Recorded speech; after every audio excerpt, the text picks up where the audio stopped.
is a senator of Kakamega County. And it's very clear that in 2027, the senator will be running for the position of the governor of Kakamega. He had employed his worker for over 20 years. Senator is a bullfighter, and one of his bulls caused an accident that resulted into the death of the caretaker of that bull. The circumstances of the death are well captured in the letter that we have taken. Senator was at home. He left to attend to his petrol station. Then he was called that his caretaker has been found dead. He went back, called the police. The area OCS came with more than 15 police officers. They condoned the scene. They took all the photographs of the scenes of crime. Then the body was removed from where it was and taken by the police to the Kakamega County Hospital mortuary, where a post-mortem was conducted by the county pathologist. The report and the post-mortem report that we have attached, the first one, confirmed that the deceased died out of injuries that had been occasioned by blunt objects, being the horns of the bull. The family of the deceased were present when the first post-mortem was done. Senator doctor, a medical doctor, was present. The DCI and the police were present, and members of the fourth estate, the press, were present. The doctor then gave a report on the cause of death, and the family was allowed to bury.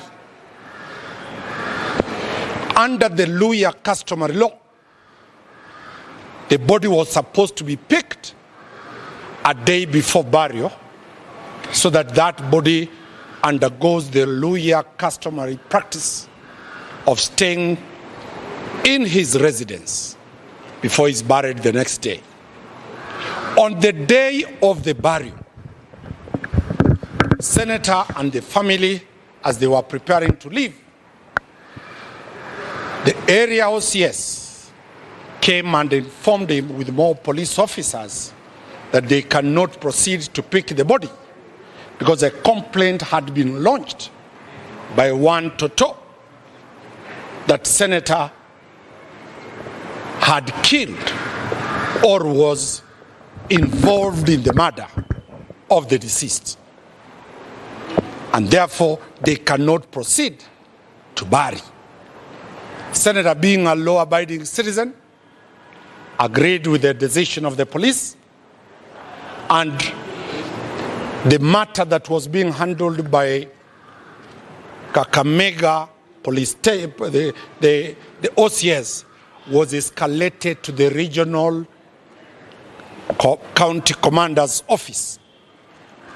More than 20 investigators came from the region. They did a thorough investigation.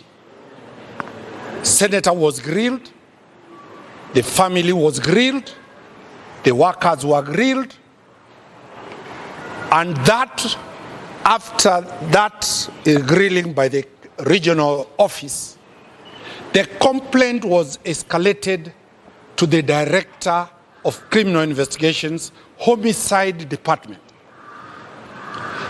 The DCI sent the Director of Homicide, one Martin Nyiguto, with a team from Nairobi with over 20 forensic experts. They came analyzed the scene. They came and interviewed everybody. And after they finished, they requested for a second postmortem. And the second postmortem, the family, the complainant, one Toto, was told to send his own private pathologist. The pathologist of Toto came. The pathologist of government, that is Dr. Johannes Oduor, came. The family of the deceased were there. The forensic experts from homicide were present. The family was present. A second postmortem was done.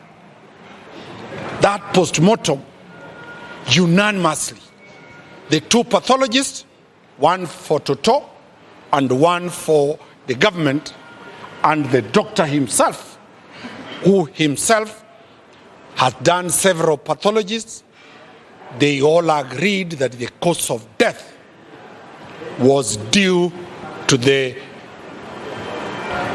horns of the bull that pierced the young man's heart, ribs, and the other medical explanations as we have attached. That the fourth estate, the media were present. The results were announced officially to everybody. Out of that, the family was allowed to bury, because there are two postmortems that are reports that have agreed. Free in fact, because there is one for the county medical officer, pathologist, there is Johannes Oduor and Toto's doctor. The burial ended peacefully. Now, our bone of contention is that this one Toto has been airing several clips to the point that the senator killed this young man. The senator tampered with the scene of the crime. The senator influenced the report of Dr. Johannes Oduor. The senator did influence the family to agree with that report. He has also been on record saying the senator washed the body of the deceased and that the senator removed this body from the scene of the crime before the police could be there. And therefore, Senator compromised the police and the DCI. Out of those facts, the bull that killed the young man, allegations have been put that Senator was cruel to the bull. We have put properly the customs of the Idaho, the other is Idaho, Isuho, where Senator comes from, and which is the dominant subtribe in Kakamega County. A bull that, the bull-fighting bull, is supposed to be a hero to the clan. It is respected. It is supposed to fight and kill other bulls, and it is honored. But a bull under the Idaho Isua customs that turns and kills a human being, the bull is condemned not by the owner of the bull, that is Dr. Khalwale, by the community. The community sat and condemned that bull. And the sentence the bull was to face was to be meted under the Idaho Isua customary practice, which is protected under the Constitution of the Republic of Kenya. 1, the bull has to be speared 3 times by the owner. After it has been speared, the spear to be used is not the ordinary spear. The spear that is supposed to be used is a spear that Senator inherited from his father. The senator's father inherited this spear from the grandfather of Senator. This is a spear of around 18th century. It is as old as that. That is the spear Senator used in compliance with the customs of the Idaho Isua to spear the bull. This was done in public under the Idaho customs. Present were to the tune of more than 2,000 people. Under the Idaho customs, everybody who attended was supposed to get a panga and slash that bull while it is standing. And that bull was killed by over 2,000 people pursuant to the customs of the Idaho. It is not that it is an act of cruelty against animals. After the bull was killed, the procedure is the head must be cut and be given to somebody to take it elsewhere. The head was slaughtered, the head was cut of the bull and given to somebody who took it away. It is not true that the police did not recover the horns. The horns were recovered and their exhibits. The police have put forensics to that horn and they have been convinced that that is the weapon of death that caused the death of Kizito Amukune. The last limb that we want to put very clearly is that out of the outbursts of this Kizito, the senator who is the chief whip of the National Senate has been defamed. Senator has 3 wives, one from the Maasai community, one from the Kisi community, actually is my Korera, the other one from the Luya community. The person called Toto has called these wives prostitutes. And that is why we have roped FIDA into this matter. It is unpalatable.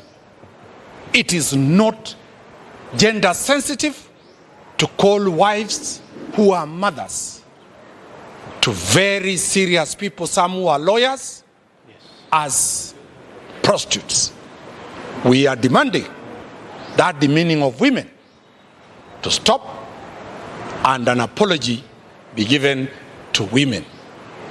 We are equally demanding that an extinguished medical practitioner who has been given a license to operate as a medical practitioner, and the utterances of him being a quack is an affront on the University of Nairobi, the School of Medicine, and the Kenya Medical Dentist and Practitioners Board that has licensed him to practice. We have also raised the question that the family of the children are being dragged into this matter that are completely outside the purview of the children. So we have done that. We have also put it on the letter that this Toto is a prominent contractor in Kakamega County. He's bragging on social media, but he has money. So we have given him 48 hours to respond to our apology, and we have apportioned that we shall be seeking the court's intervention to recover Kenya shillings 200 million for the senator. We shall also be seeking other compensations for the other bodies that have been named to the tune of around 300 million shillings, in Toto, the claim that we shall be moving very fast is to ensure that he accepts, apologizes, and agrees to compensate the senator plus the other parties that you have mentioned to the tune of 500 million shillings. The demand letter has been served. As we are talking, he has been served, and 48 hours start running from today at 2 p.m. when we served him. Unless there is any more questions, we are ready for the questions from the media.